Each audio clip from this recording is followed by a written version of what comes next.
Assalamualaikum warahmatullahi wabarakatuh. Apa kabar sahabat sekalian? Balik lagi dengan Fikri di sini di channel yang pas. Channelnya tempat saya yang review barang-barang yang pas banget buat kamu semua.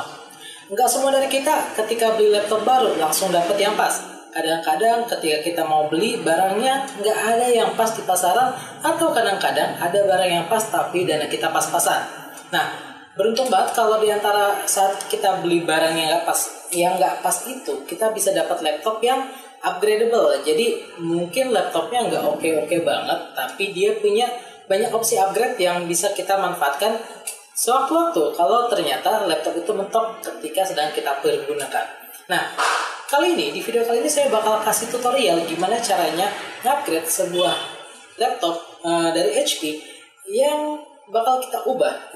Tadinya pakai hard disk kita ganti jadi SSD, dan saya bakal jelasin step by step langkah-langkahnya apa aja yang perlu dilakuin, gimana caranya supaya itu bisa berfungsi lagi dan tentunya dengan kecepatan yang baru. Nah, di sini ada sebuah laptop dari HP. Serinya adalah 14S DK0024AU. Pakai Radeon, pakai AMD A9, RAM-nya 4GB dan hard disk 1TB. Radeonnya, VGA-nya integrated Radeon R5, dan kita bakal bongkar ini. Kita bakal pasang SSD. Saya sudah siapin SSD sini 128GB, dan kita bakal pindahin sistem operasinya, Windows bawaannya yang ada di hard disk ini ke sini, dan kita bakal bikin hard disknya jadi storage full untuk nyimpen data-data. Nah, gimana prosesnya? Silahkan ikutin satu persatu langkahnya. Mudah-mudahan bisa bermanfaat dan bisa diaplikasikan di rumah. Oke, yang pertama-tama kamu perlukan tentunya adalah laptopnya itu sendiri dan sebuah hard disk. Siapkan sebuah hard disk untuk backup data-data yang penting ke hard disk ini supaya data-data kamu aman gitu. Jadi kalau terjadi sesuatu, jadi kamu nggak perlu lagi repot-repot pusing mikirin gimana recovery-nya. Cukup sudah di backup di sebuah hard disk. Oke. Biasanya kalau kita punya Windows bawaan, semuanya adanya di C. Nah, berita baiknya kamu nggak perlu lagi dari sini ambil desktop, download dokumen, lalu kamu copy satu-satu. Tapi kamu cukup masuk ke satu folder yang ada di sini, di Windows, user, lalu di username kamu, dan kamu ambil folder-folder yang ada di sini, desktop, download, dokumen, picture, video, music, kamu ambil semua. Nah, di sini ada download, dokumen, music, video. Oke, di sini nggak ada desktop dan nggak ada dokumen, nggak ada picture. Nah, kalau nggak ada, gimana cara nyarinya? Cara carinya gampang. Kamu klik di sini, picture, kamu cek properties dia ada di mana, kamu bakal tahu ada di mana. Nah, di sini ada di OneDrive, dokumennya juga ada di OneDrive. Oke, desktopnya ada di OneDrive. Jadi langsung kita copy aja semuanya.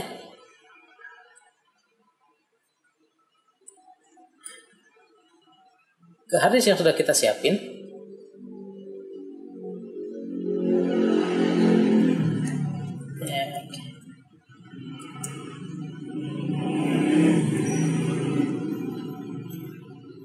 Lalu kita tunggu prosesnya sampai selesai.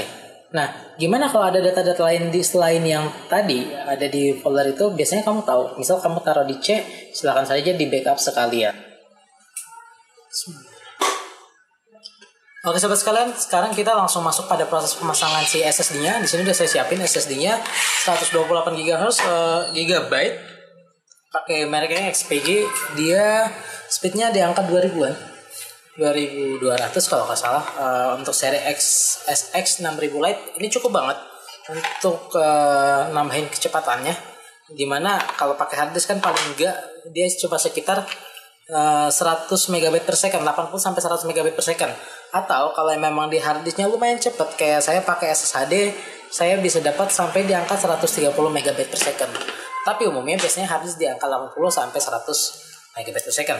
Nah, dari 100 MB per second itu sampai ke 2000-an kan pasti oke juga ya. Nah, itu peningkatannya harusnya sudah cukup oke performanya dengan tadi.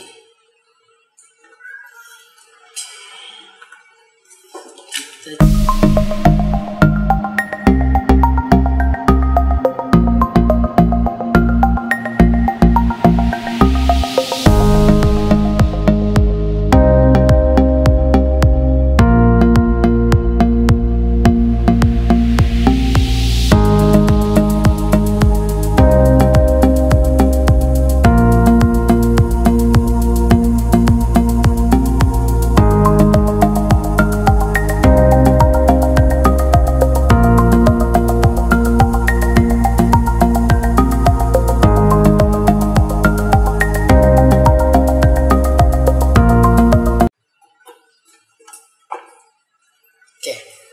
Nah,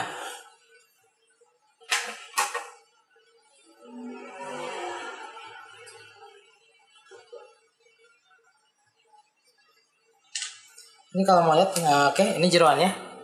Jeroannya, ini dalamnya. Untuk si HP ini caranya DK. Oke. Nah, bisa dilihat ya di sini. Oke, di sini ada baterainya. Di sini RAM. Jadi RAM-nya masih ada satu slot lagi. Jadi kalau kamu punya seri ini, idealnya kamu bisa upgrade lagi. Bawaannya cuma 4 GB itu kan agak apa ya? Ya cukup sih, tapi cukupnya cukup yang lebih nggak cukup untuk Windows 10 sekarang. Jadi kamu bisa tambahin lagi, kamu bisa ambil yang 8 GB atau 16 GB di sini. Nah, di sini yang kita cari itu ada di sini. Ini bagian ini slot M.2-nya yang bakal kita pasangin SSD-nya. Nah, yang bagusnya lagi HP-nya sih udah ngasih baut ya. Jadi kita nggak usah nyari-nyari baut lagi. Ini bautnya udah ada, tinggal pakai. Sudah disiapin. Karena ada beberapa pabrikan yang dia nyiapin slotnya tapi dia nggak ngasih bautnya. Jadi itu PR juga tuh. Nah, XPG ini punya ini ada ininya apa sih untuk kayak penyerap panasnya coilnya. Ini bisa dipasang langsung di sini. Sebelum dipasang,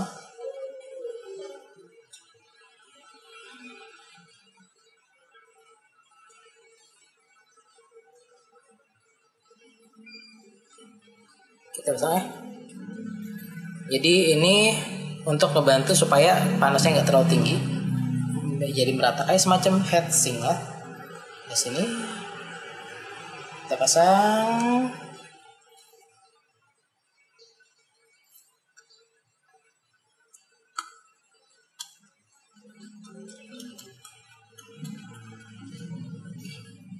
That's it, itu aja. Cuma segitu aja kamu udah bisa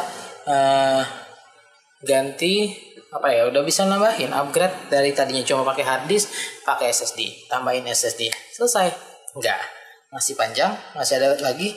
Abis ini kita bakal tutup, lalu kita pasang lagi semuanya, dan kita bakal format supaya sistem operasinya pindah. Nah, oh ya, karena ini bukanya lumayan kan ya, jadi sebelum ditutup sebaiknya dicek dulu apakah SSD-nya sudah terbaca atau belum. Cara ceknya gampang sebetulnya. Dibuka, dijilat, diputar, dicelupin. Enggak. Kita nyalain dulu aja. Oke.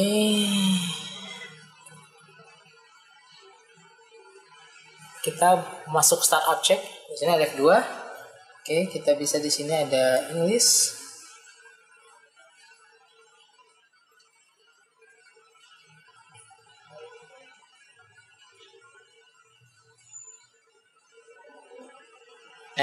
Dan kita bisa cari di sini ada system information.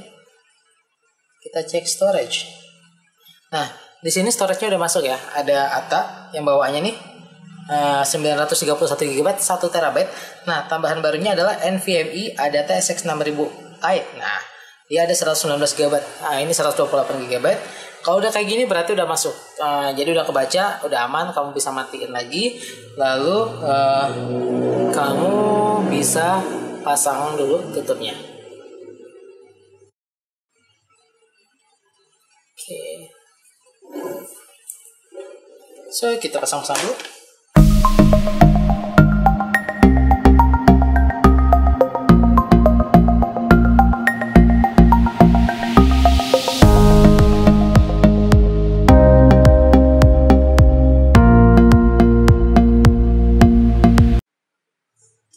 Oke, setelah SSD-nya dipasang, langkah selanjutnya adalah kamu bisa nyalakan lagi komputernya, laptopnya, lalu kamu gunakan Izas to the backup.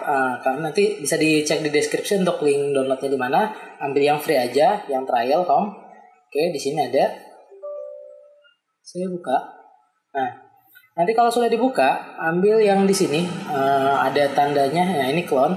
Jadi tentunya tadi data-datanya kalau bisa sudah dihapus dulu ya. Jadi data-data yang besar-besarnya, kalau misalkan SSD kamu lebih kecil daripada harddisk kamu, data-datanya dihapus-hapusin dulu supaya untuk ininya bisa.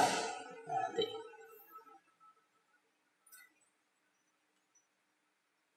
Oke, kita coba dulu. Saya belum cek lagi. Ini udah. Nah, kalau ini posisinya saya baru hapus sebagian. Nah, kalau sudah masuk yang tadi untuk partition atau clone, ambil di sini pilih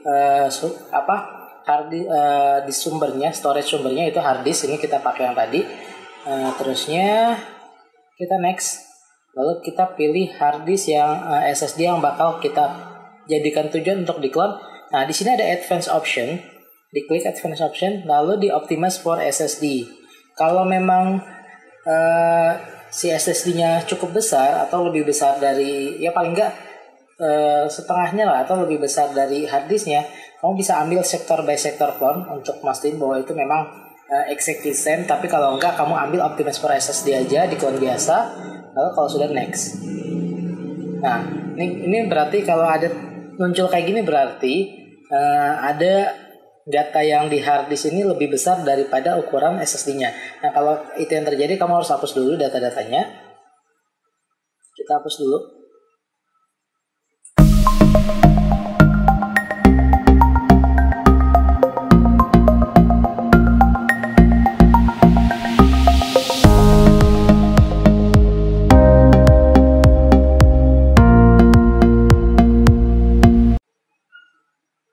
Oke, ini udah posisinya sudah saya hapus-hapus lagi datanya. Lalu kita bakal coba lagi.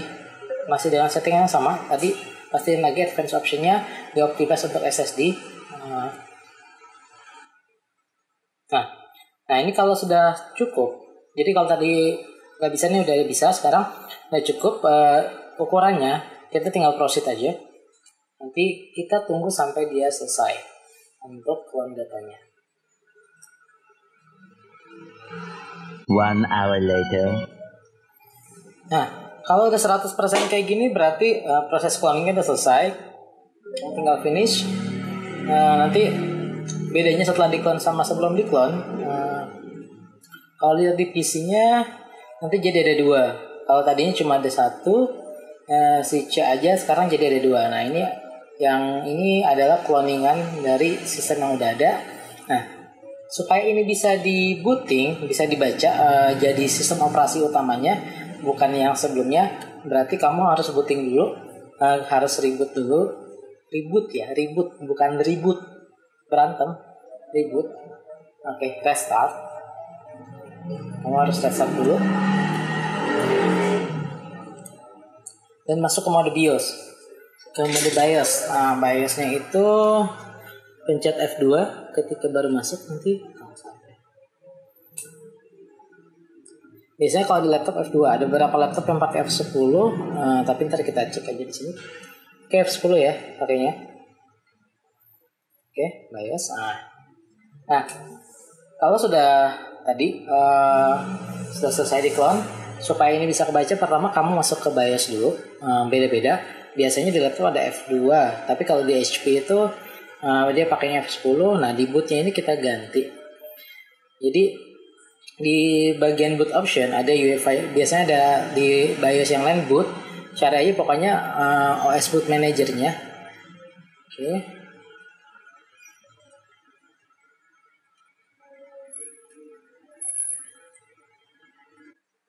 Oke, ini agak sedikit masalah yang saya kerjain.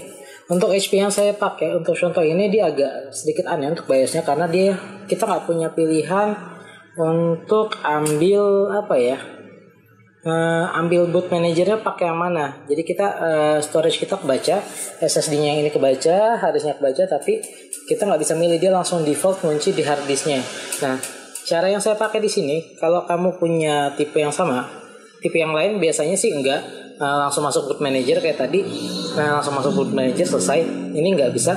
Cara yang saya pakai di sini adalah saya cabut di sini kabel harddisknya, lalu saya booting, nanti dia otomatis langsung booting dari SSD. Setelah itu saya matikan, saya pasang lagi harddisknya. Nanti setelah itu ketika di booting ulang dia sudah langsung kebaca.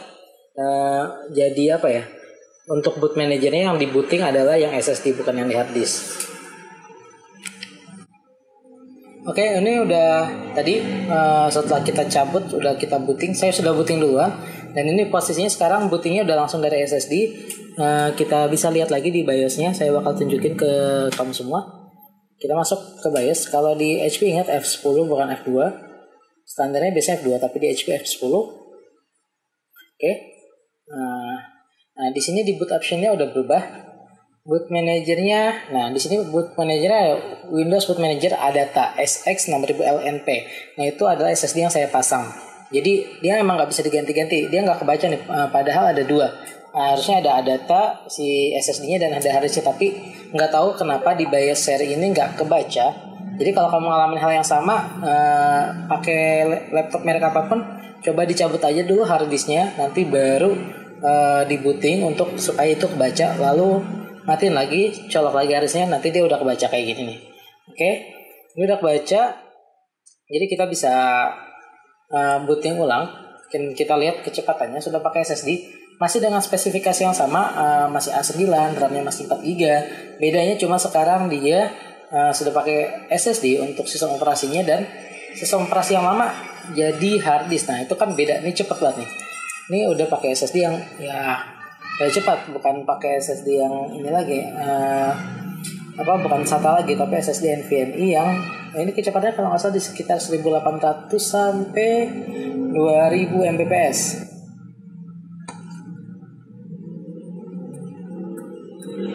Oke.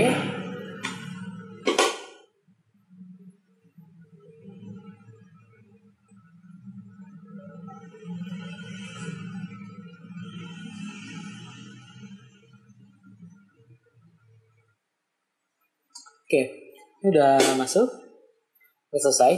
Oke, jadi next step, kalau sudah sampai kayak gini, kita bisa lihat di sini di harddisknya.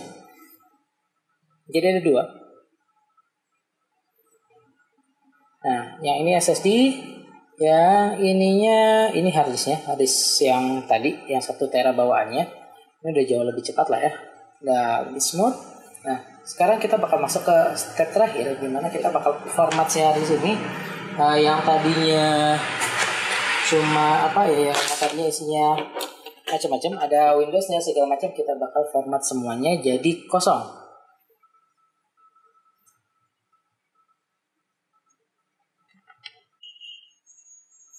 Oke, untuk kita ganti harddisknya kita pakai mini partition tools ya. Bisa ambil,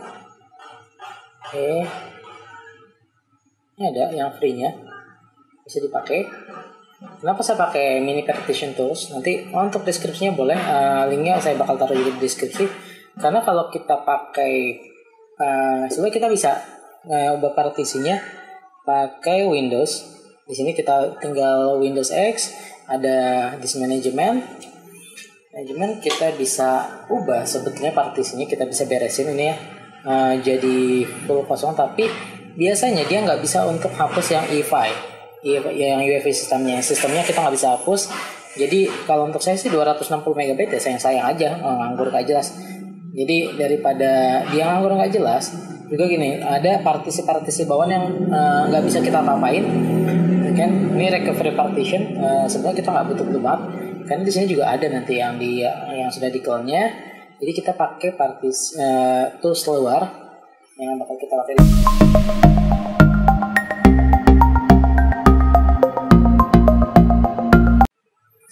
Oke, kalau sudah selesai, kita launch.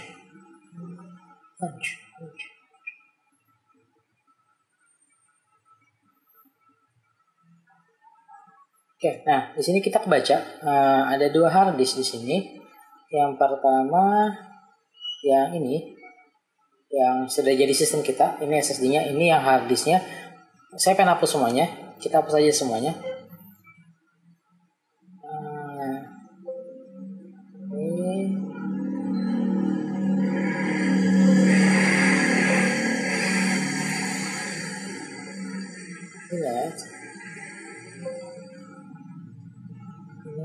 Lalu kita jadikan satu partisi besar. Kita kasih nama aja di data. Oke. Kalau sudah di sini ada di apply. Oke. Dia sebentar sih prosesnya harusnya.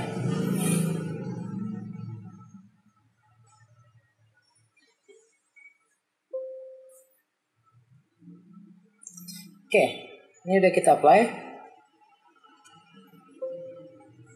Udah beres. Jadi sekarang kalau kita lihat lagi, kita punya Windows C dan data yang kosong. Oke, untuk datanya saat ini masih kosong. Nah, yang kita lakukan berikutnya adalah kita siapin. Kita pengen ini jadi tempat penyimpanan data. Jadi kita buat aja di sini. Desktop.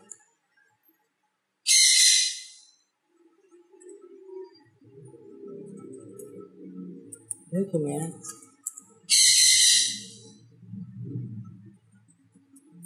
Download.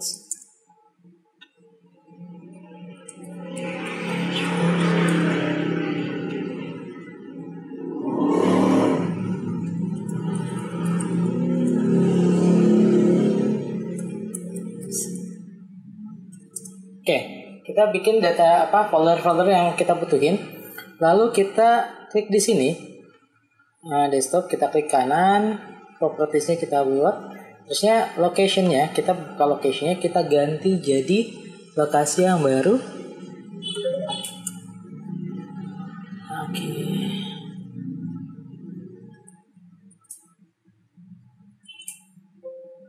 Dan kita pindahin semua datanya dari desktop yang lama ke yang baru. Gitu juga dengan yang lainnya, download, kita ubah juga locationnya. Oke sobat sekalian, itu tadi langkah-langkah yang bisa dilakukan ketika teman-teman punya laptop yang masih punya opsi upgrade dan terasa udah mulai melambat. Lalu gimana cara upgrade-nya? Kalau case-nya tadi seperti tadi, pakainya hard disk, lalu pengen diganti jadi SSD. Nah, ceknya gimana, terusnya pasang SSD-nya gimana, dan gimana cara mindahin sistem operasi yang ada ke SSD-nya supaya bisa dipakai tanpa harus install ulang lagi, tanpa harus install cari-cari program lagi, dan dipakai seperti sedia kala, tentunya dengan kecepatan yang baru. Saya Fikri undur diri, mudah-mudahan informasinya bermanfaat. Assalamualaikum warahmatullahi wabarakatuh.